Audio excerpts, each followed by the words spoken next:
Como les decía hace un ratito, hoy vamos a dar una temática muy importante, que es insuficiencia respiratoria y síndrome de distrés respiratorio. Bueno, con respecto a esto de la insuficiencia respiratoria, nosotros vamos a encontrar que es sobre todo hoy en día, en esta época, con lo del COVID-19, que hablamos bastante la clase pasada, es causa frecuente de ingreso en unidades de cuidados críticos, y no solamente en una UTI, sino también en una sala común. Y lamentablemente mucha gente lo padece hoy en día en sus casas, y muchos de ellos a veces no reciben todavía atención médica. Muchas veces el paciente puede tener una clínica franca de insuficiencia respiratoria, pero a veces ingresa por alguna otra causa y durante la internación evoluciona presentando una insuficiencia respiratoria. En muchos casos de eso son las neumonías asociadas a cuidado de la salud, que es lo que hablamos en la clase pasada. A veces el paciente, por ejemplo, ingresó en un servicio quirúrgico para operarse de una vesícula, una colecistectomía, y por X causa o X motivo realiza una neumonía intrahospitalaria o intranosocomial, y lamentablemente en algunos casos puede evolucionar en una insuficiencia respiratoria. Bueno, nosotros sospechamos de este cuadro de insuficiencia respiratoria por los signos y síntomas que nosotros vamos a ver enseguidita, pero ustedes lo que tienen que saber es que para confirmar la insuficiencia respiratoria necesitamos básicamente lo que es comprobar que existe una desaturación, es decir, una oximetría de pulso, o por los valores de presión parcial de oxígeno o de presión parcial de dióxido de carbono, que eso lo vamos a ver en una muestra de sangre arterial, es decir, en una gasometría arterial, que ya hemos visto en la clase de gases en sangre. Para definir lo que sería insuficiencia respiratoria, sabemos nuevamente y redundamos diciendo que es una definición que es gasométrica. Es decir, se define cuando nosotros vamos a tener una presión parcial de oxígeno en sangre arterial menos de 60 y la presión parcial de dióxido de carbono más de 50. Pero sepan que solamente con tener la presión parcial de oxígeno menos de 60, con normocapnia, es decir, con valores normales de dióxido de carbono, ya es suficiente también para hacer el diagnóstico. Ya vamos a ver las diferencias. Entonces, nosotros tenemos que saber que esta es la definición de insuficiencia respiratoria, pero yo tengo que explorar e indagar el contexto del paciente, porque me puede venir una persona, por ejemplo, viene a la guardia porque dice que le duele la cabeza, ¿sí? A esa persona le ponemos un oxímetro y supongamos que estamos fuera del contexto de la pandemia, ¿no? Que no existiera el COVID-19, que es lo que nos pasaba antes, por ejemplo. Entonces, yo a ese paciente le colocaba un oxímetro de pulso y veo que saturaba 88, 89, 87%, no demostraba signos de insuficiencia respiratoria, es decir, no estaba taquicárdico, no estaba taquineico principalmente, o uso músculos accesorios. Pero yo empiezo a indagar en esa persona: ¿usted fuma mucho? ¿Usted de hace cuánto tiempo fuma? Pues capaz que vemos signos que el paciente puede tener correspondiente a un paciente POC, que son el cuadro típico de aquellas personas que tienen una insuficiencia respiratoria crónica y no entrarían dentro de esto, de la definición de insuficiencia respiratoria aguda, ¿bien? Entonces tenemos que saber que los pacientes POC tienen una insuficiencia respiratoria, pero es un cuadro crónico, ¿sí? A veces el paciente POC se puede presentar reagudizado por alguna patología que obviamente le va a exacerbar su cuadro respiratorio. Lo que tenemos que saber para ubicarnos es esto, lo que es la presión parcial de oxígeno, ¿sí? La presión arterial de oxígeno para la edad, o presión parcial para la edad. Esto es mediante una formulita, que nosotros así la vamos a ver. Tenemos que saber que toda persona respirando aire ambiente sana, toda persona sana, respirando aire ambiente, nosotros sabemos, si estuviéramos a nivel del mar, ¿sí? Con una presión barométrica de 760 milímetros de mercurio, sabemos que la presión parcial de oxígeno, o bien lo que nosotros inspiramos de oxígeno, la fracción inspirada de oxígeno del aire atmosférico, es 21%. Usted tiene que saber, el aire ambiental no es 100% oxígeno, sino que el aire ambiental tiene otros elementos, como ser helio, nitrógeno, hidrógeno, dióxido de carbono, monóxido de carbono, etc. Entonces nosotros no estamos respirando oxígeno al 100%, sino que estamos respirando aproximadamente un 21% de oxígeno, que es del aire atmosférico. La presión parcial de oxígeno, ¿sí? Con esta fracción inspirada de oxígeno, debería ser mayor a 80 milímetros de mercurio. ¿Qué significa esto? Viene una persona, yo le hago una gasometría arterial, hago un pinchacito en la arteria, tomo una muestra de sangre, la mando al laboratorio, yo tengo que obtener normalmente una presión parcial de oxígeno mayor de 80. ¿Bien? Pero sepan que esto no es estándar para todos, sino que existe algo lo que es la presión parcial para la edad.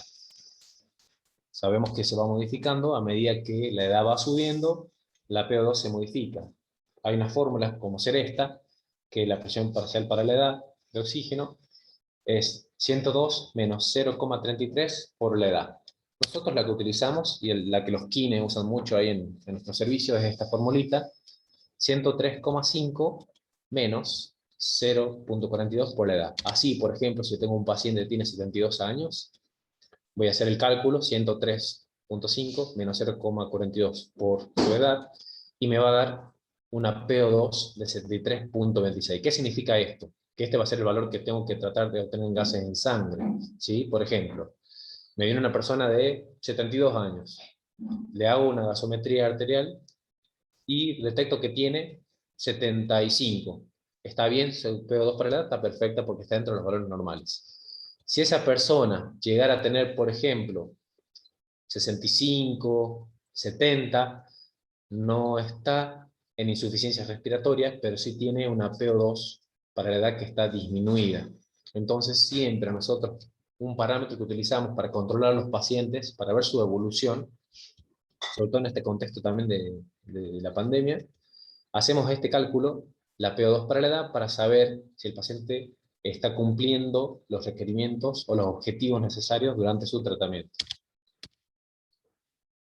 Y les hago esta preguntita, ¿por qué decimos que consideramos el 60, de dónde viene ese 60 milímetros de mercurio, o por qué decimos que para que sea considerado insuficiencia respiratoria una persona tiene que tener hasta 60 o menos de 60 de milímetros de mercurio de la presión parcial de oxígeno? ¿Esto por qué sería? ¿Recuerdan cuando vimos lo que es la curva de disociación de la hemoglobina? Cuando vimos la clase de cianosis, ¿sí? Nosotros nos encontramos con esto, ¿sí? Con este cuadrito, en el cual tenemos la curva de la hemoglobina, de la disociación de la hemoglobina, que tiene esa forma de S itálica, que significa lo siguiente. La hemoglobina se comporta de la siguiente manera. Tiene lo que se llama a cierta presión de oxígeno, que aquí está en Torricelli, que es lo mismo de milímetros de mercurio, es lo mismo. Por ejemplo, alrededor de 27 ya se empieza, de 27 milímetros de mercurio, o 26, como dice aquí el cuadrito, ya se satura el 50% de la hemoglobina. Bien, la mioglobina, que es la globina que está en el músculo, tiene muchísima más afinidad por el oxígeno. Mientras que la hemoglobina, que es la que depende de la oxigenación de nuestro cuerpo, tiene este tipo de curva. ¿Qué es lo que sucede? Alrededor de los 60 milímetros de mercurio o 60 torricellis, vamos a encontrar que aproximadamente casi el 100% de la hemoglobina, más bien sería el 90%, ya se encuentra saturado. Entonces decimos que a 60 milímetros de mercurio correspondería a una saturación del 90%. Por lo tanto, 90% es también lo mínimo de saturación. Se debe considerar también saturación normal, que siempre la persona tiene que tener más del 97%. Entonces, si encontramos que una persona tiene, por ejemplo, una saturación por oxímetro de pulso, que es lo más fácil para acceder, de 80, tenemos que saber que también su hemoglobina va a estar también desoxigenada, va a estar menos de 60, lo que es la presión parcial de oxígeno. Entonces, de ahí es donde nosotros consideramos ese límite inferior de los 60 milímetros de mercurio. Con respecto a los tipos de insuficiencia respiratoria, esto de acuerdo a los valores de la gasometría, nosotros nos encontramos con dos tipos principalmente. La tipo 1, que es la hipoxémica, que puede cursar con valores normales de dióxido de carbono, es decir, normocapnia o hipocapnia, que significa que tenga dióxido de carbono normal o bajo, y la tipo 2, que es la hipercámnica, que aquí el paciente puede tener o no hipoxemia, ¿sí? Pero si el paciente presenta hipercapnia, es decir, tiene valores elevados de CO2, ese paciente yo lo considero que está en insuficiencia respiratoria tipo 2.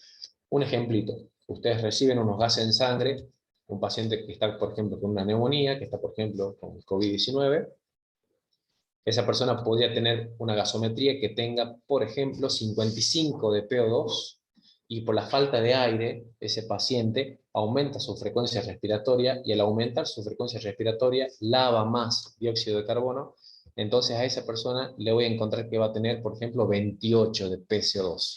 Recuerden que los valores normales de PCO2 es entre 40, 45 o 35, 40, de acuerdo a algunas bibliografías, pero generalmente el límite utilizamos 40.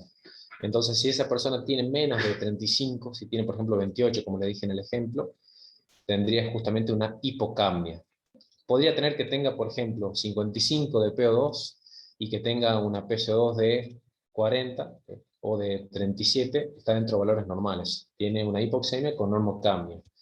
Y en este ejemplo, nos podemos encontrar ante un paciente que sea, por ejemplo, algún tabaquista crónico, una EPOC, que son uno de los cuadros frecuentes que hacen o suelen hacer hipercapnia. Yo le hago una gasometría arterial, el paciente puede tener, por ejemplo, 60 de PO2 o 58, está ahí al límite o un poquito más bajo, pero tiene, por ejemplo, 50 de PCO2. Y el paciente con eso vive, está tranquilo, porque ya tiene un cuadro que es crónico. Suele ser en algunos trastornos crónicos o en el trastornos agudos, ya vamos a ver algunas causas, que hay alguna alteración en la ventilación, que ya vamos a ver enseguida. Con respecto a esto, seguimos hablando de esto de la clasificación. Acá vamos a encontrarnos que nosotros tenemos una clasificación clínico-funcional con respecto a estos términos que hemos visto. Por ejemplo, la insuficiencia respiratoria hipercámnica, ¿sí? Nosotros podemos encontrarnos con aquella que tiene un pulmón normal, que es la que se da en los pacientes que hacen cuadros de hipoventilación, ya vamos a ver algunos ejemplos, y algunos pacientes que tienen pulmones patológicos, en los cuales ellos tienen desequilibrio en lo que es la relación ventilación-perfusión. Ya vamos a ver enseguida qué es esto. Y van a presentar también un aumento del espacio muerto fisiológico. Tenemos que recordar qué es el espacio muerto fisiológico, ahí vamos a retornarnos a fisiología, justamente son aquellas áreas que no va a haber intercambio. Por otra parte, cuando hablamos de insuficiencia respiratoria tipo hipoxémica, que es la tipo 1, generalmente incluye procesos crónicos, ¿sí? Que también incluyen desequilibrios de ventilación-perfusión, y también vamos a incluir enfermedades agudas en las que está presente esto, en lo que se llama shunt o cortocircuito intrapulmonar. Ya vamos a indagar qué es esto. En el caso de los EPOC, ellos tienen una insuficiencia respiratoria que es crónica, como habíamos dicho, y ellos pueden cursar con hipercapnia o sin ella. Y el mecanismo fisiopatológico por el cual se explica la alteración gasométrica que tienen los pacientes EPOC es que ellos tienen desigualdades o alteraciones también en ventilación-perfusión, ¿sí? Nuevamente, con respecto a lo que habíamos visto recién, ¿sí? Nosotros nos encontramos que si tenemos un paciente con insuficiencia respiratoria, nos encontramos con pacientes que pueden tener una PCO2 aumentada, es decir, que tengan hipercapnia o sin hipercapnia. Los pacientes que tienen hipercapnia, recordemos que la definición, como dijimos, pulmón normal o pulmón patológico. Aquellas personas que tienen pulmón normal son aquellas que tienen generalmente una disminución en su ventilación minuto. Entonces, ¿quiénes pueden ser? Personas que tienen disminución del impulso respiratorio. ¿Qué sería eso? Alguna enfermedad del sistema nervioso central. Por ejemplo, una persona que tenga una depresión de estado de conciencia por un traumatismo del cráneo, o alguna otra alteración, por ejemplo, una encefalitis, una meningitis, etcétera, que puede llegar a ser algún trastorno justamente el centro respiratorio, o bien la abolición del centro respiratorio por ciertas drogas o fármacos como son las benzodiazepinas. Enfermedades neuromusculares, que esto ya lo hemos visto, como ser la ELA o alguna otra patología, como ser miastenia graves que comprometen, o el síndrome de Guillain-Barré, que comprometen justamente la ventilación, sin que haya un proceso pulmonar que produzca la insuficiencia respiratoria, o pacientes que hagan obstrucción de la vía aérea superior también, ¿sí?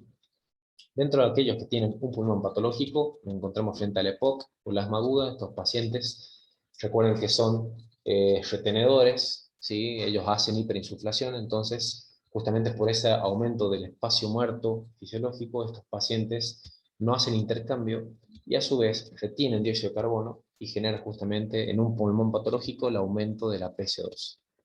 Con respecto a los pacientes hipoxémicos, ¿sí? Que no tienen aumento de la PC2, es decir, sin hipercapnia, volvemos a hablar de entre los cuadros crónicos, ¿sí? Como ser el EPOC, el asma o patologías intersticiales, que aquí, dentro de las patologías intersticiales, podremos vincular lo que viene a ser la fibrosis pulmonar, y dentro de las patologías agudas, este cuadro que es lo que vamos a ver enseguida, que es el síndrome de distrés respiratorio agudo, el edema cardiogénico, que es una insuficiencia cardíaca, se presenta también como si fuera un distrés, y la neumonía. Estos mecanismos, ¿sí? Estos tres, recuérdenlos bien, porque están muy vinculados entre sí, y son los que producen lo que se llama el cortocircuito o el shunt, que ya lo vamos a ver enseguida. Justamente de esto,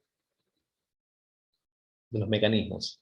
Con respecto a los mecanismos que producen hipoxemia con o sin hipercapnia, son los siguientes. La hipoventilación. Venimos a repetir. Acá vamos a ver 4 puntos, ¿sí? Les hago un paréntesis para que ustedes se ubiquen, ¿sí? De cómo vamos desarrollando el tema. Vamos a ver 4 puntos, que son los mecanismos por los cuales se produce la hipoxemia con o sin hipercapnia, ¿sí? Entonces, estos 4 mecanismos se los tienen que saber a rajatabla y saber a su vez los ejemplos que cada uno de estos mecanismos tiene. Porque si ustedes se saben el ejemplo, es mucho más fácil que se acuerden de los mecanismos. Por ejemplo, cuando hablamos de hipoventilación, el mismo nombre lo dice, justamente hay una disminución del volumen minuto, ¿sí? Entonces, vamos a ver que estos pacientes siempre van a tener hipercapnia, ¿sí? A estos pacientes podemos llegar a corregirlos con administración de oxígeno, y como habíamos dicho, las causas más frecuentes son la obstrucción de la vía respiratoria, ¿sí? Los pacientes obesos, ¿se acuerdan cuando vimos la clase de COVID-19? Los pacientes obesos, ¿por qué son tan complicados a la hora de enfermarse? Justamente porque ellos ya tienen un patrón de ventilación minuto reducida y ya tienen un patrón de insuficiencia respiratoria crónica. Muchos obesos ya cursan con hipercapnia y cursan con algo que se llama síndrome de Pickwick, o que es de la apnea obstructiva durante el sueño. Entonces son pacientes que ya tienen hipercapnia crónica. Una vez a mí en consultorio recibí un paciente con obesidad mórbida, grado 3, y este paciente se me dormía en el consultorio. Se me dormía en el consultorio justamente por la retención de dióxido de carbono que tenía.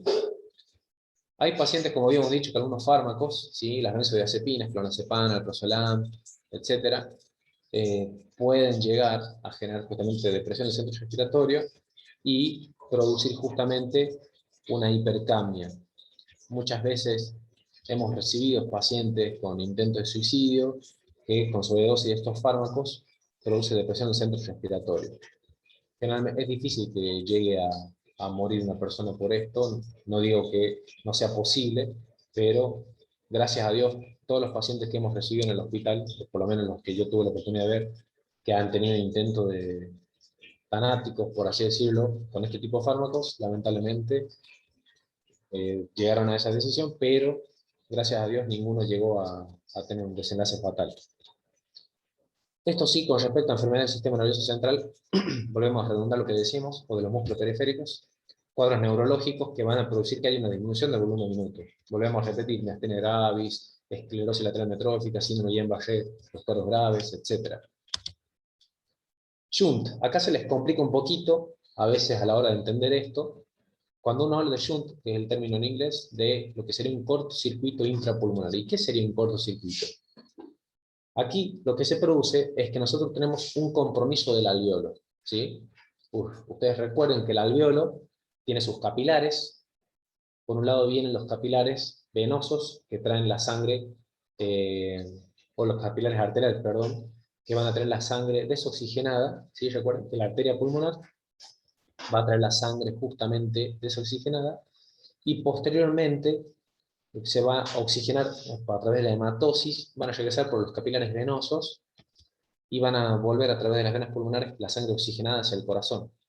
Si yo tengo un problema en el alveolo en el cual el oxígeno no entra, ya sea porque esté tapado con moco, con pus, que esté tapado con líquido, como son estos ejemplos como ven enseguida, la sangre vuelve, o mejor dicho, regresa como vino. Es decir, traía, por ejemplo, dióxido de carbono, esperaba recibir oxígeno, no recibió nada y se fue nomás como si no se hubiera oxigenado nunca. Eso es lo que sucede, por eso se llama un shunt o cortocircuito. Es justamente, hace como una especie de salteo, es como si fuera que lo hubiera salteado al alveolo, como si fuera que el alveolo no hubiera existido. Entonces eso es lo que sucede justamente en estos pacientes. El ejemplo de estas situaciones estas las tienen que saber porque les va a ayudar muchísimo más fácil a estudiar. El edema agudo de pulmón, sepan que el edema agudo de pulmón es el cuadro típico que se presenta en pacientes con insuficiencia cardíaca. Ya vamos a estudiar insuficiencia cardíaca para el cuarto parcial. El distrés respiratorio, que vamos a ver enseguida, que es un edema agudo de pulmón, pero no es cardiogénico, y la neumonía. Estos pacientes se corrigen muy poco con la administración de oxígeno, es decir, por más que yo le aumento la FiO2 a estos pacientes, no los voy a corregir. Entonces tengo que utilizar otro tipo de estrategia para mejorar el paciente. Seguimos con respecto a los mecanismos, vamos por el tercero. Aquí hablamos de un desequilibrio en la relación ventilación-perfusión, ¿sí? Acuérdense, BQ significa ventilación-perfusión. Aquí sucede lo contrario a lo que pasa con el shunt, porque aquí el alveolo está indemne, está sanito, pero ¿qué es lo que produce justamente esta hipoxemia y ligera o moderada retención de dióxido de carbono? Se va a producir porque aquí hay justamente una obstrucción de los vasos sanguíneos, es decir, no se permeabilizan los vasos sanguíneos, es decir, no hay sangre circulando a través de los vasos sanguíneos. Entonces, por más que el alveolo o el pulmón esté bien, no se oxigena la sangre porque aquí lo que sucede es que la sangre no llega. El aire sí llega al alveolo, no está tapado ni nada, pero aquí es la sangre que no va a circular. El ejemplo típico que sucede en estos casos es del TEPA, el tromboembolismo pulmonar agudo, que es el ejemplo típico que va a producir esto, una alteración en la relación ventilación-perfusión. ¿Sí? Y por último, como último mecanismo, cuando tenemos alteraciones en la difusión alveolo capilar de oxígeno o limitaciones en la difusión alveolo capilar de oxígeno. Estos pacientes cursan con hipocapnia, ¿sí? No suele haber cuadros de estos tipos de pacientes que tengan hipercapnia, no suele ser así, entonces siempre van a tener hipocapnia, suelen tener un aumento de la frecuencia respiratoria y de la diferencia alveolo arterial de oxígeno, pero estos pacientes nosotros le administramos oxígeno y suelen ser corregidos simplemente con algunas concentraciones elevadas de oxígeno. Por el ejemplo típico de la fibrosis pulmonar. Nos ha pasado que hace poquito hemos recibido, por ejemplo, una paciente que tenía antecedentes de fibrosis pulmonar, se enfermó de COVID, hizo una neumonía. Esta paciente no hizo falta que llegara a asistencia ventilatoria mecánica, simplemente con la administración de oxígeno mejoró bastante, por lo menos en su cuadro inicial. Esos 4 mecanismos se los tienen que saber. Entonces nosotros vamos a ver algunas causas, algunas características, ¿sí? Por ejemplo, el paciente con hipoventilación, recuerden, siempre produce hipercapnia, se tienen que acordar los ejemplos. Los pacientes que tienen una alteración en relación ventilación-perfusión, ¿sí? El ejemplo típico es el TEPA, es la otra causa de pacientes que pueden producir hipercapnia, y nos ha pasado, ¿sí? Tenemos que siempre indagar a aquellos pacientes que vienen con hipercapnia seguida, crónica, concurrente, tenemos que ver si ese paciente no está haciendo fenómenos embólicos a nivel justamente de la vasculatura pulmonar. Siempre importante indagar, porque son los 2 mecanismos que te van a generar justamente retención de dióxido de carbono. El shunt, como habíamos dicho, el cortocircuito, aquí la PCO2 suele estar normal, recuerden, todo esto tiene justamente hipoxemia, y la alteración o la limitación de la difusión alveolo capilar de oxígeno, que el cuadro típico, el ejemplo típico es la fibrosis pulmonar, que aquí estos pacientes suelen tener hiporcapnia, ¿sí? Suele estar disminuida la PCO2 y se corrige fácilmente con la administración de oxígeno. Este cuadrito, muy bueno, muy didáctico para que ustedes puedan entender qué es lo que estamos hablando. Recuerden, esto viene a ser como una representación del alveolo capilar. El aire ingresa por el sistema bronquial, ¿sí? Va a ingresar, por ejemplo, a un alveolo sano, la sangre va a venir justamente de los capilares provenientes de la arteria pulmonar, trayendo la sangre desoxigenada, se produce el intercambio gaseoso, entonces se retorna el dióxido de carbono, ingresa oxígeno al capilar, haciendo que se oxigene nuevamente y volviendo sangre oxigenada a través de las venas pulmonares. Puede darse la circunstancia en la cual hay ausencia de flujo sanguíneo, como ser el TEPA, en el cual el alveolo está indemne, vean cómo entra aire, ingresa aire al alveolo, pero lo que se va a producir es que no circula sangre, entonces estamos ventilando un espacio muerto, ¿sí? No hay justamente intercambio gaseoso. Esto sucede cuando hay alteración en la relación ventilación-perfusión, es decir, cuando hay un tromboembolismo pulmonar agudo. Nos encontramos con este tercer ejemplo, cuando tenemos limitación en la difusión alveolo capilar, alteración en la difusión. En este caso, hay una alteración en la permeabilidad del oxígeno, entonces por más que el alveolo dentro de todo pueda estar sano, la estructura restante del alveolo no permitiría que la sangre se pueda oxigenar adecuadamente, entonces vuelve con niveles justamente de oxígeno bajos. Y cuando hablamos de los alvéolos que no están ventilados, ¿sí? Son justamente los que se produce el cortocircuito, el shunt. Aquí yo tengo un alvéolo, como por ejemplo una neumonía, que va a tener moco o pus, un edema agudo de pulmón o un distrés respiratorio que puede estar ocupado de líquido. Entonces estos alvéolos no se ventilan, por lo tanto no va a haber intercambio gaseoso. Entonces el capilar viene con dióxido de carbono y regresa con dióxido de carbono. Ha hecho un shunt, es decir, un cortocircuito. Y vuelve y se mezcla. Puede ser que haya un paciente que está enfermo, va a tener alvéolos que están sanos, pero por más que esa sangre retorne oxigenada, al mezclarse con la sangre desoxigenada, le va a bajar los valores de PCO2 y ese paciente va a tener insuficiencia respiratoria. Pequeño dato para que ustedes se acuerden, un shunt viene a ser un alveolo que está perfundido, pero no está ventilado, y los pacientes que tienen justamente un TEPA, con una alteración, un desequilibrio en la relación ventilación-perfusión, son alveolos al revés, sucede lo contrario, que está ventilado, pero no está perfundido. ¿Estamos? Está tapado, está ahí por algún trombo o algún coágulo que no permite que circule la sangre.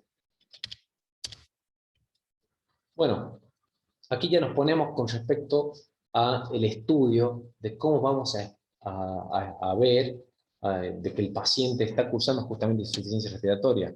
Nosotros tenemos que ver la capacidad que tiene el pulmón para poder difundir el oxígeno y tenemos que utilizar justamente lo que es la presión parcial del dióxido de carbono. Y obviamente tenemos que saber cuál es el aporte de oxígeno que le estoy dando al paciente. Uno de los índices para ver esto, lo que es la difusión alveolo capilar de oxígeno, uno de los índices que más utilizamos es justamente la diferencia arterioalveolar de oxígeno, ¿sí? Y que vamos a calcular el cociente entre la presión parcial de oxígeno y la fracción inspirada de oxígeno, lo que es la PAFI, ¿sí? Esta es la más utilizada, que ya vamos a explicar enseguida en qué consiste. Bueno, primero, para ver la diferencia alveolar de oxígeno, sí, yo tengo que calcular justamente la presión alveolar de oxígeno, que la puedo estimar a través de una ecuación, ¿sí?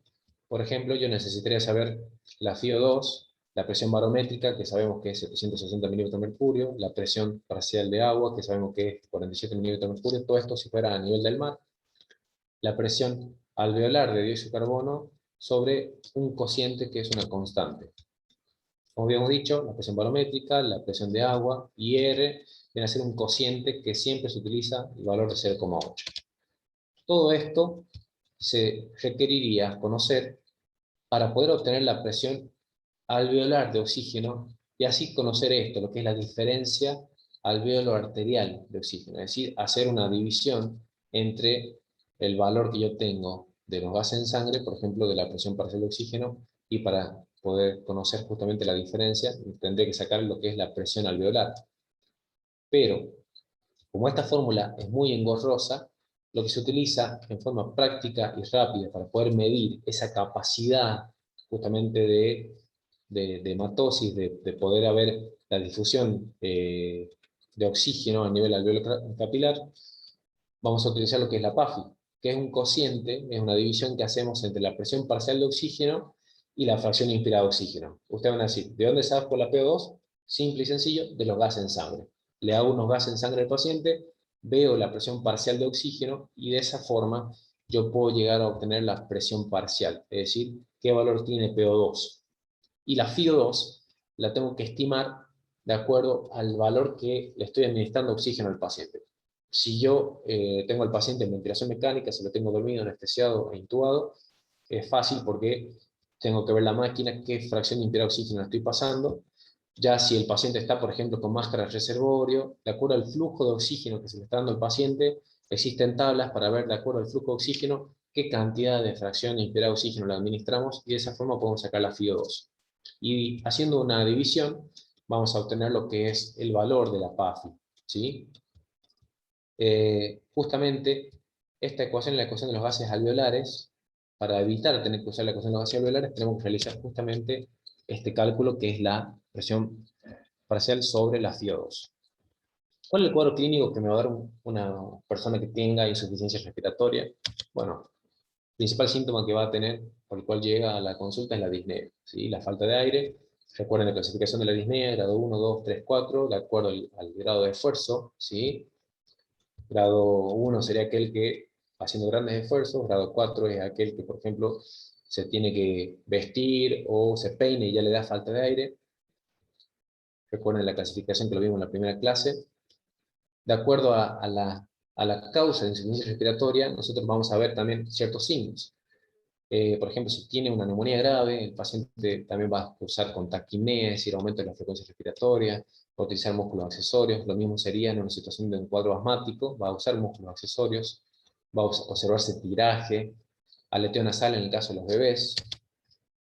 En algunos casos, si el paciente tiene muy mala evolución, vamos a ver que ya tiene mala mecánica ventilatoria, entonces podemos encontrar la respiración paradojal o paradójica, en el cual va a observarse depresión abdominal durante la inspiración, respiración asincrónica, es decir, vamos a ver que tiene diferentes movimientos entre el tórax y el abdomen. Entonces ahí nosotros estamos viendo que ese paciente tiene una mala mecánica ventilatoria. Generalmente si tiene esos parámetros, esos signos, son signos clínicos que nos indicarían que el paciente ya tiene que pasar a ventilación mecánica. Y a su vez, algunos signos de hipoxemia se relacionan con trastorno del sistema nervioso y del aparato cardiovascular. Por ejemplo, vamos a ver que a nivel del sistema nervioso central, el paciente puede tener incoordinación, puede tener somnolencia, disminución de la capacidad intelectual, depresión del centro respiratorio, y si es crónica, el paciente puede estar apático, con falta de concentración, etc. Los pacientes que hacen justamente insuficiencia respiratoria, en algunos casos puede hacer justamente manifestaciones cardiovasculares, como hacer bradicardia. Esto es muy común, observar a los pacientes que hacen hipoxemia refractaria en la terapia intensiva, ya en algunos casos ya evolucionan con bradicardia, ya es un signo ominoso, lamentablemente. Algunos cursan con shock, vamos a observar cianosis periférica, y si es crónico, van a tener signos y síntomas de hipertensión pulmonar y cor pulmonar, que esto hemos charlado un poquito de ello cuando hablamos de POC, y lo vamos a volver a ver para el cuarto parcial.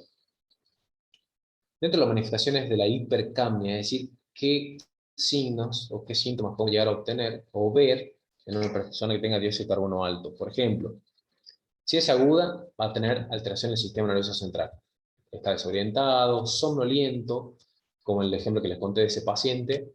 Algunos pueden llegar a coma, a tener, digamos, justamente una depresión severa del estado de conciencia, y en algunos casos, obviamente, la muerte. La hipercapnia de evolución crónica son síntomas un poquito más leves. Una vez nos llegó a la consulta una señora con antecedentes de tabaquismo, pero viene a la consulta simplemente refiriendo cefalea. Entonces, bueno, empezamos a indagar si la señora fumaba. Bueno, hicimos una gasometría arterial y esa paciente tenía 70 de PCO2. Entonces le explicamos que la causa justamente de la insuficiencia respiratoria era justamente la hipercapnia.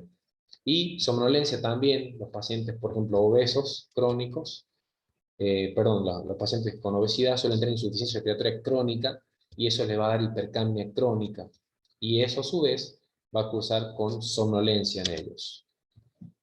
Muy bien, vamos a pasar a este tema, que es el síndrome de distrés respiratorio agudo, que está muy relacionado con lo que viene a ser lo que acabamos de ver recién.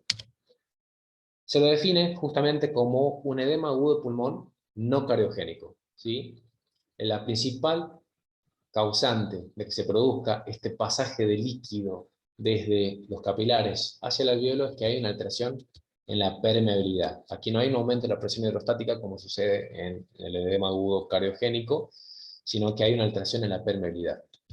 Entonces, se presenta como un cuadro de insuficiencia respiratoria grave, ¿sí? Sería, en este caso, el principal responsable de que produzca insuficiencia respiratoria hoy en día. Y obviamente, debido justamente a este pulmón que se llena de líquido, que tiene justamente este tipo de patrón, se disminuye su compliance, disminuye su distensibilidad, entonces es un pulmón que es muy duro, es muy difícil ventilar. Y sabemos que tiene una mortalidad alta, y por un lado nos encontramos que lo generan causas pulmonares como causas extrapulmonares. Nosotros podemos hablar antes de lo que viene a ser la clasificación, ¿sí? Por ejemplo, de lo que viene a ser esto, la insuficiencia respiratoria secundaria, el distrés respiratorio. Cuando lo definíamos, decíamos que el distrés respiratorio debía cursar justamente con infiltrados pulmonares bilaterales que se lo debía visualizar en radiografía de tórax. Tenía que cursar también con una PAFI, ¿se acuerdan que vimos lo que era la PAFI? Alteración de la oxigenación, una PAFI menor a 200, y tenía que tener también como consideración una presión capilar pulmonar menos de 18, que eso era medido con el catéter de Swan-Ganz, ¿sí? Es un catéter que se coloca igual que una vía central, nada más que se lo ubica a nivel de la arteria pulmonar. Supongamos, si venía un paciente que tenía clínica de estrés respiratorio, tenía justamente infiltrado, tenía PAFI menos de 200, pero se le colocaba un catéter de Swan-Ganz, y tenía más de 18, la presión de enclavamiento de la arteria pulmonar, medido con este catéter, era un paciente que no tenía un distrés, sino que la causa de esa dificultad respiratoria era un edema agudo cardiogénico. Entonces se consideraba que si tenía más de 18, es un paciente que en realidad la causa es cardiogénica. Antes, sepan que cuando uno clasificaba el distrés respiratorio, nosotros considerábamos estos parámetros, pero si tenía una PAFI menos de 300, se lo consideraba como lesión pulmonar o injuria pulmonar. Eso es lo que se llamaba antes. Hoy en día, a través de los consensos de Berlín, que ya lo vamos a ver enseguida, se lo definía al distrés en leve, moderado, severo. Justamente la definición de Berlín, que fue el último consenso que se realizó, en el cual se agruparon las guías europeas con las norteamericanas, definieron que el síndrome de distrés respiratorio, ¿sí?, de acuerdo a los valores de la PAFI, se vinculaba justamente. Si tenía valores entre 200 y 300, sería un síndrome de distrés respiratorio agudo leve. Si tenía valores entre 100 a 200 sería moderado, y si tiene menos de 100 ya era considerado grave.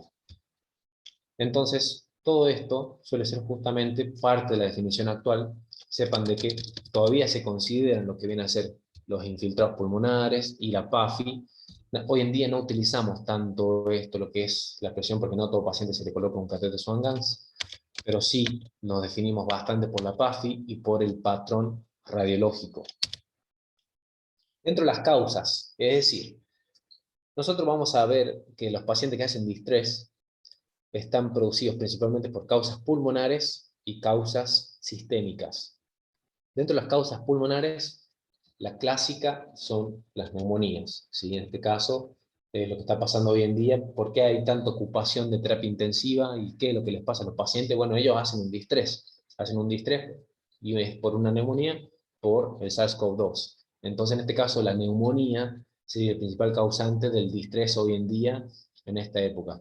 Acá en La Rioja, por ejemplo, tengo una ocupación altísima de camas. Nunca se ha visto que haya tantos pacientes con cuadros respiratorios que ocupen varios hospitales a la vez. Por ejemplo, porque el Vera Barros siempre se internó mucha gente, pero era una terapia polivalente, es decir, no tenías solamente ingresados por neumonía, también tenías traumatismos de cráneo, tenías cuadros neurológicos, algún otro tipo de patología metabólica, por ejemplo, cetocidosis, que ingresen en terapia intensiva, pero ahora la mayor porcentaje de ocupación de camas es por cuadro respiratorio, por distrés respiratorio, y en este caso está ocupado el hospital de clínicas casi su 100%, y hoy en día se está viendo algo que nunca se hizo tampoco, que en la terapia de la madre y el niño también ingresan pacientes con dificultad respiratoria. La terapia de la madre y el niño era una terapia obstétrica, es decir, para cuadros de embarazadas complicadas. Es tal la necesidad de cama hoy en día que justamente también el hospital de la madre y el niño se está utilizando justamente su terapia, la terapia obstétrica, se está utilizando para atender pacientes con COVID. Y tampoco, lo que nunca se ha visto, que haya en el interior de La Rioja tantas, por ejemplo, en Aymogasta o en Villa Unión, en Chamical, nunca se ha visto que tengan también ocupación de cama con pacientes justamente ventilados. Dentro de las otras causas, ¿sí? Las neumonías eosinofílicas son neumonías que son producidas por algún cuadro que genera una elevación del número de eosinófilos.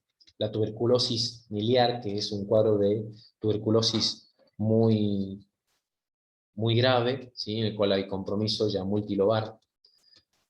Pacientes que hacen ahogamiento o aspiración de contenido gástrico, en algunos casos pueden llegar a ser un distrés respiratorio.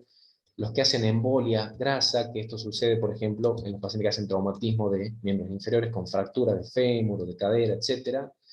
Embolia aérea o de líquido amniótico, que esto puede suceder en las embarazadas, y la embolia aérea sucede, por ejemplo, en la enfermedad del buzo, ¿sí? Los buzos que se sumergen y se produce justamente la licuación del nitrógeno. Cuando ascienden rápido, ese nitrógeno vuelve justamente a airearse y hace una embolia aérea. O las contusiones pulmonares, que son por traumatismo grave. Un paciente hace un traumatismo torácico, puede generar una contusión pulmonar. Esa contusión podría llegar a evolucionar como causa local de generar un distrés respiratorio. Dentro de causas sistémicas son muy vinculadas con las causas que producen síndromes de respuesta inflamatoria y sistémica, como ser los traumatismos, la pancreatitis, las quemaduras extensas. Son cuadros que producen una respuesta inflamatoria sistémica, y a su vez las infecciones graves son generadores de sepsis, y estas también pueden llegar a producir un distrés respiratorio.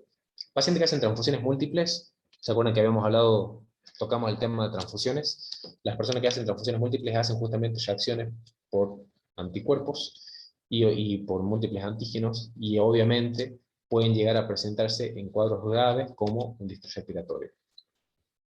Dentro de la patogenia, es decir, ¿por qué se produce? Básicamente porque hay una lesión endotelial, ¿sí? A nivel de la vasculatura, y una lesión del epitelio pulmonar. Entonces, generalmente las que producen una lesión epitelial suelen ser las causas locales, y las que producen una lesión endotelial son justamente los síndromes de respuesta inflamatoria sistémica. Entonces, por eso decimos que los daños pueden ser, por un lado, indirectos o directos, intercalando e interactuando mecanismos y diferentes elementos celulares y mediadores inflamatorios. Entonces, el daño epitelial se va a producir generalmente, como dijimos, en los cuadros locales, ¿sí? Acá afectadas las células alveolares, el surfactante también se ve afectado, se inicia activación de macrófagos, ¿sí? Que tratan de fagocitar a veces las sustancias ajenas, y bueno, son situaciones que van a generar cuadros de daño epitelial, como ser las broncoaspiraciones, las infecciones pulmonares, la inhalación de tóxicos, las contusiones, etc.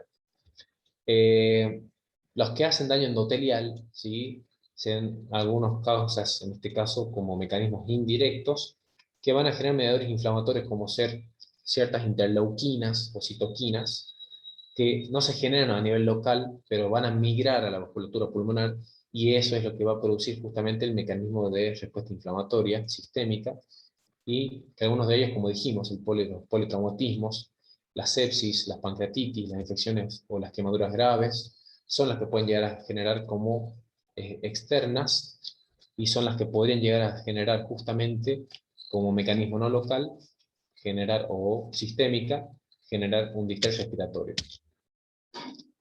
Esto sería una placa de un paciente que tiene justamente un compromiso radiológico bilateral de 3 cuadrantes, en este caso, y un leve compromiso del cuadrante superior izquierdo. Aquí ya veríamos un compromiso severísimo de una radiografía, en la cual ya se visualiza que tiene compromiso de los 4 cuadrantes, es decir, este paciente tiene un distrés seguro. Y aquí vamos a ver una tomografía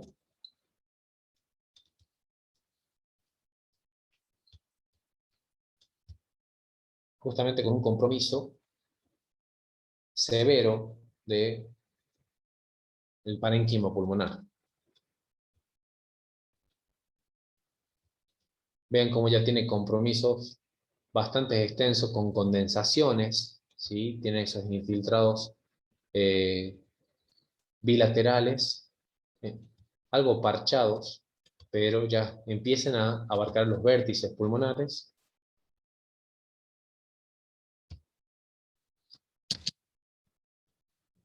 Acá.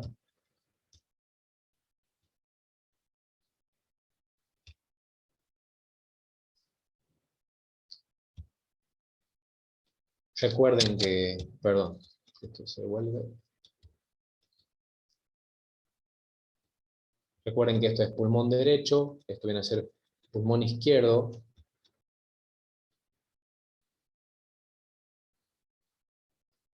Tiene tabiques, formación de tabiques.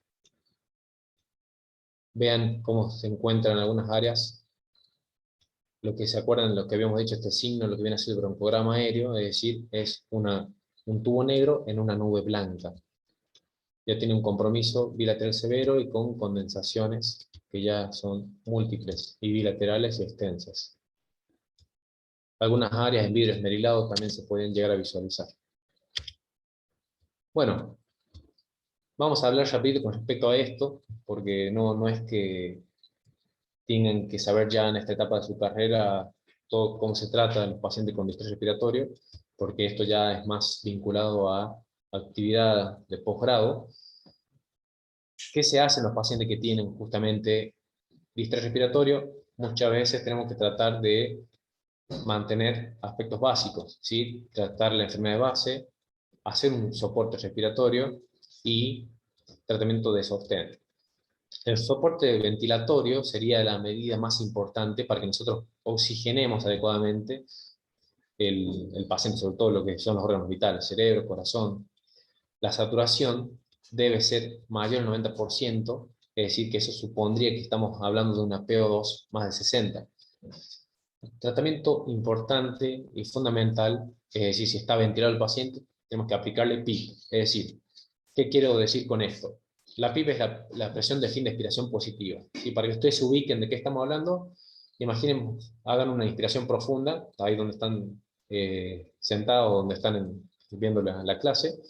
Respiren profundo y exhalen y deténganse ahí. Ustedes allí se han detenido, no han exhalado todo el aire que tienen, sino que han dejado cierto porcentaje de aire en sus pulmones. Eso que dejamos allí, ese porcentaje de aire, estamos dejando una cierta presión. Eso es lo que hablamos cuando decimos esto, nos referimos a esto, la presión de fin de expiración positiva. Justamente se trata de aplicar una cierta presión, un cierto porcentaje de aire dentro de lo que viene a ser la capacidad vital total, y de esa forma evitar que haya colapso alveolar.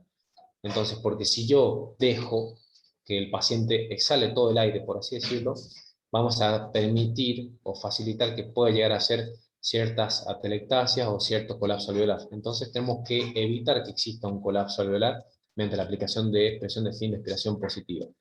Eso conseguiría aumentar la capacidad residual del pulmón, ¿sí? Desplegar alvéolos que estaban colapsados, y así incrementamos área de superficie útil para hacer intercambio gaseoso y poder aumentar la PO2. La PIP, usted tiene que saber que tiene efectos secundarios, ¿sí? Si yo aumento mucho la presión positiva dentro de la caja torácica, voy a hacer que disminuya el retorno venoso, y si disminuye el retorno venoso, puedo disminuir el gasto cardíaco. Por lo tanto, no le puedo poner muchísima PIB a un paciente porque justamente puedo llegar a hacer que baje la presión, y por otro lado, si administro demasiada presión, puedo llegar a producir riesgo de barotrauma con posibilidad de hacer un neumotórax o bien un neumomediastino con enfisema subcutáneo, que es como la imagen tomográfica que vimos hace un rato, o mejor dicho, la clase pasada. Bueno, con respecto a esto, lo que viene a ser...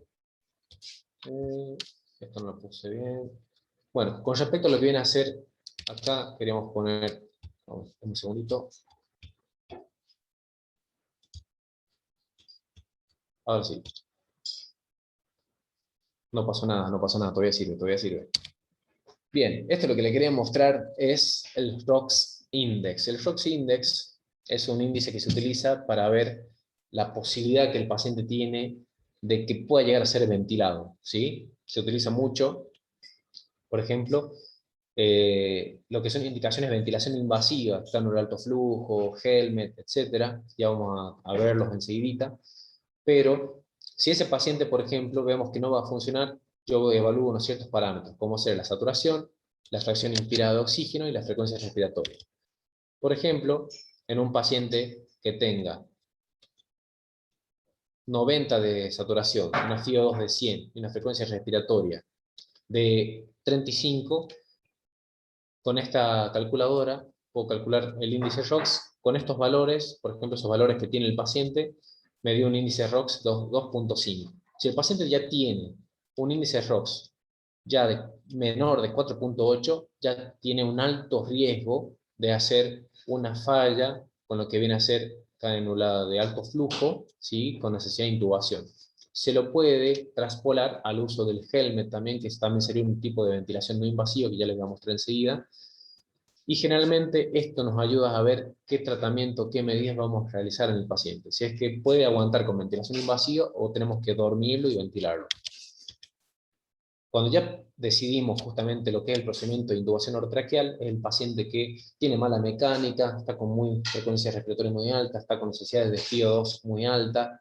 Entonces ese paciente se lo induce, hace inducción anestésica, sí existen hoy en día protocolos de intubación rápida, para justamente realizar la colocación del tubo endotraqueal. Se utiliza lo que es el laringoscopio, ¿sí? Siempre se utiliza la mano no hábil, porque con la mano hábil, en este caso, acá la operadora debe ser zurda, por eso coloca el tubo endotraqueal con la mano izquierda. Entonces, los nosotros somos diestros, con la mano izquierda, justamente realizamos la colocación del laringoscopio, visualizamos la glotis, que se ve justamente, sobre todo si el paciente está bien relajado, se ve las cuerdas vocales como dos lengüetitas blancas, y a través de ese espacio que es la cuerda vocal, que es la glotis, es donde nosotros vamos a colocar el tubo endotraqueal. Una vez que se coloca el tubo endotraqueal, se lo fija, ¿sí? Se lo sujeta, obviamente el paciente está dormido, anestesiado. Muchas veces se suele conectar hoy en día lo que son sistemas de aspiración cerrado, es decir, para que ustedes sepan que el tubo también van a poder venir secreciones, va a poder venir saliva, etc. Entonces se conectan sistemas de aspiración cerrado, y hoy en día utilizamos mucho esto, lo que son los filtros HMF, que justamente son filtros antivirales y antibacterianos para evitar el pasaje de gérmenes o bacterias hacia la tubuladura del respirador. Todo esto, el armado del respirador, de la tubuladura, todo esto es tarea del kinesiólogo, es decir, el kinesiólogo que está trabajando en terapia intensiva, que hace respiratorio crítico, se encarga justamente del armado y preparado del equipo para que justamente conectemos al paciente en ventilación mecánica. ¿Qué es esto con respecto al prono? El prono es la posición del paciente que está boca abajo. Porque se ha visto que los pacientes que solamente los conectamos, los dormimos, los anestesiamos, los intubamos, los conectamos al respirador, y por más que esté con FiO2 alta, sigue saturando bajo. Entonces, a ese paciente muchas veces lo que se opta, sobre todo si tenemos, por ejemplo, una PAFI menos de 150, si está desaturando constantemente, a ese paciente justamente que cumple con esos criterios, que tiene PIP de 10, tiene una FIO que se está administrando más del 50% de FIO, y que está con una PAFI también de menor a 150, se decide justamente realizar la colocación del paciente en decúbito prono. Se necesitan múltiples operadores, se lo envuelve al paciente en sábanas, ¿sí? Hay un operador que va a proteger el tubo endotraqueal, va a proteger la vía aérea, y de esa forma se lo coloca boca abajo, quedando el paciente justamente en decúbito prono. Todo esto aquí el paciente está dormido, está anestesiado, se colocan soportes especiales para evitar que haya escaras faciales, se colocan a veces algunos soportes también a nivel de las rodillas, o parches antiescaras a nivel de las rodillas, porque a veces el paciente tiene que permanecer en decúbito prono de 24 a 48 horas, y muchas veces nos ha pasado que hay pacientes que dan mejores patrones gasométricos estando en decúbito prono que en supino. Entonces son pacientes que muchas veces se lo está dando vuelta en forma seguida. Con respecto a BNI, dos palabritas, ¿sí? Sepan que existen diferentes dispositivos para administrar BNI, ¿sí? En este caso vamos a utilizar también un respirador mecánico, por ejemplo, sobre todo para utilizar este tipo de máscaras de BNI, que esta es una nasobucal. Esto se utilizaba mucho en los pacientes, por ejemplo, que hacen edema agudo de pulmón cariogénico o un paciente POC.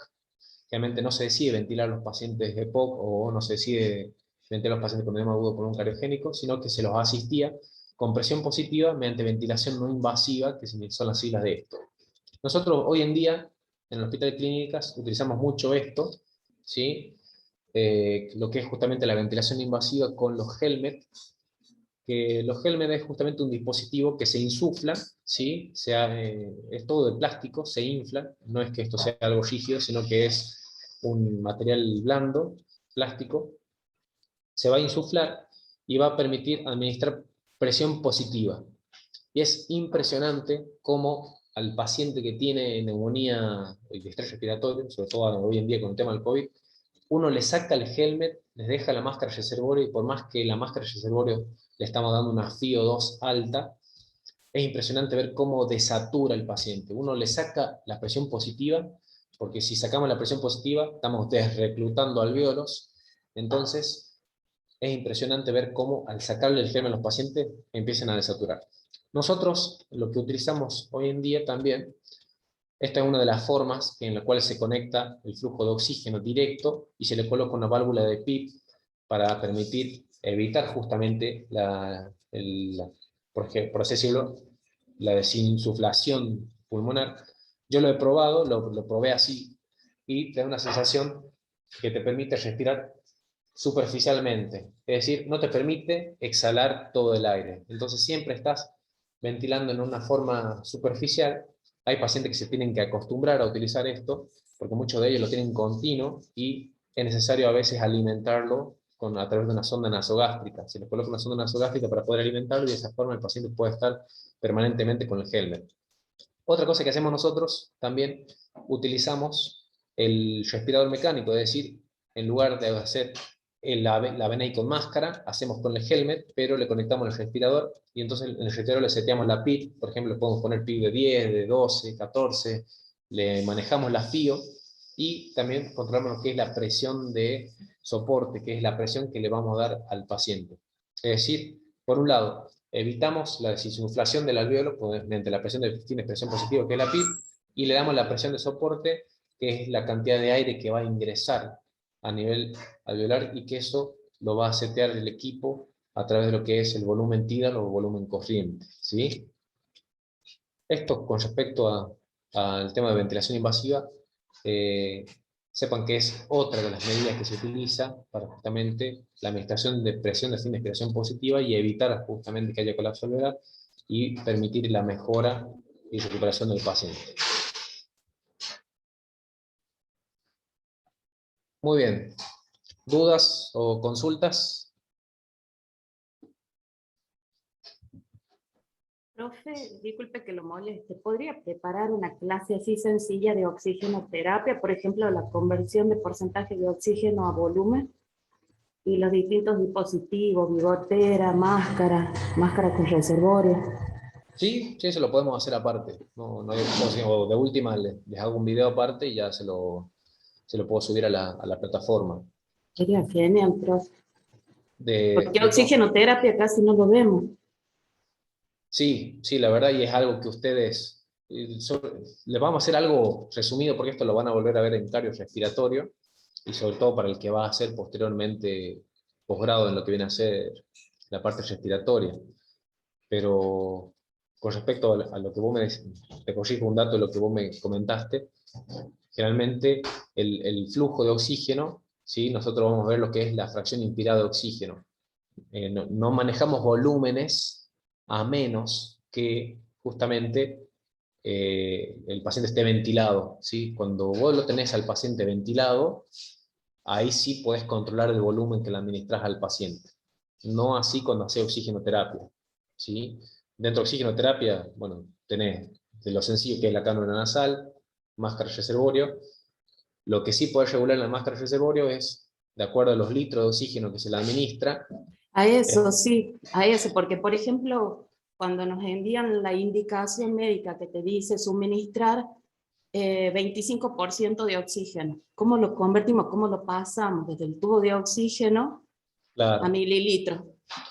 hay justamente unas tablitas que te corroboran justamente de acuerdo a los litros de oxígeno que vos administrás, son justamente la cantidad de la fracción inspirada de oxígeno, lo que es la FiO2, ¿sí? Pero Por esa tablita ejemplo, la tenemos que memorizar o no, no, no, está no, de no, no, machete. no, eso es, imagínate, nadie, algunos sí, el que la use todos los días se la puede llegar a saber de memoria, pero ni siquiera los kinesiólogos se la pueden llegar a saber de memoria, al menos uno que la utilice mucho tiempo o que se la estudió, pero no es que usted la tiene que saber, esto no, no es algo que les va a formar parte de la cátedra.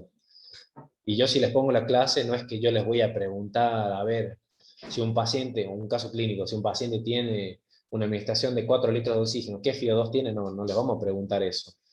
Pero lo que sí tienen que saber ustedes es cuándo el paciente va a necesitar ventilación mecánica. Un paciente que va a tener obviamente taquipnea, que tiene una frecuencia respiratoria alta, que tiene altas necesidades de FiO2, que tiene, por ejemplo, mala mecánica ventilatoria. Esos son criterios de ventilación. Ese tipo de cosas sí se lo tienen que saber, porque estaremos hablando o nos estaremos encontrando frente a un paciente que tiene un síndrome de distrés respiratorio. Pero no, no es que se le va a preguntar a ustedes a tabla lo que son las conversiones de flujo de oxígeno a fracción inspirada de oxígeno, eso no, no lo vamos a hacer. Me preguntaron recién de qué libro vamos a estudiar. Bueno, bien, yo por ejemplo, contenidos de esto lo saqué de este libro, lo que es terapia intensiva de la SATI. Yo les cuento mi experiencia personal. O sea, yo no les estoy diciendo compren todos los libros, no, no, no, no. Yo ya les dije, si es que saquen el Hashis o saquen el Falleras, les cuento la experiencia personal. El Falleras es un libro español, el Hashis es un libro que es yankee, pero por ejemplo, con el libro de la SATI, que es un libro argentino, que es de terapia intensiva, y donde vos más ves insuficiencia respiratoria y más ves distrés respiratorio, es justamente en la terapia. Entonces, es un libro que está muy orientado a nuestro contexto, porque incluso cuando nos ponemos a leer el Falleras o el Hashison, que les cuento como mi experiencia, uno no entiende insuficiencia respiratoria, ¿sí? Uno a veces lo lee, pero no lo entiende. Entonces, por ejemplo, de este libro se lo puede llegar a entender, ¿sí? El manual Merck es muy, muy bueno, sí, para que lo busquen. No va a estar tan explayado lo que es distrés respiratorio, pero con los conceptos que están aquí en la clase es suficiente para que ustedes justamente se puedan defender, sobre todo para el examen. Lo que sí necesito que ustedes sepan bien es con respecto a esto de los mecanismos, ¿sí? Los 4 mecanismos básicos que pueden producir hipoxemia y justamente los ejemplos para poder considerar cada uno de ellos. Por ejemplo, el TEPA, que es el ejemplo de la alteración de la difusión alveolo capilar, perdón, alteración en la ventilación perfusión, la fibrosis pulmonar, que es el ejemplo de la alteración o limitación de la difusión alveolo capilar, el shunt, que tiene como ejemplos la neumonía, el distrés, etc. Entonces, ustedes sabiéndose los ejemplos, se van a acordar los 4 mecanismos básicos que justamente son los que producen insuficiencia respiratoria. Bueno, ¿alguna otra duda o que quieran sacarse? Bueno, espero que les haya sido muy útil, ya saben. No dejen no dejen de consultar, ¿sí? No, porque a veces no vemos que consulten mucho, pero ya saben. Lo que necesiten nos consultan por la plataforma. Ustedes saben, yo les contesto. Así que, chicos, que tengan un buen fin de semana. Bueno, ya van a tener las clases de la semana pasada en la plataforma. Y a su vez, tienen que entregar la tarea, acuérdense de lo que viene a ser lo de asma, ¿sí? Bueno, nos estamos viendo. Buen fin de semana, chicos. Nos vemos. Gracias, Chao, profe. profe. Chao, Muchas profe. Chao, chao, Chao, profe. profe. Hasta luego.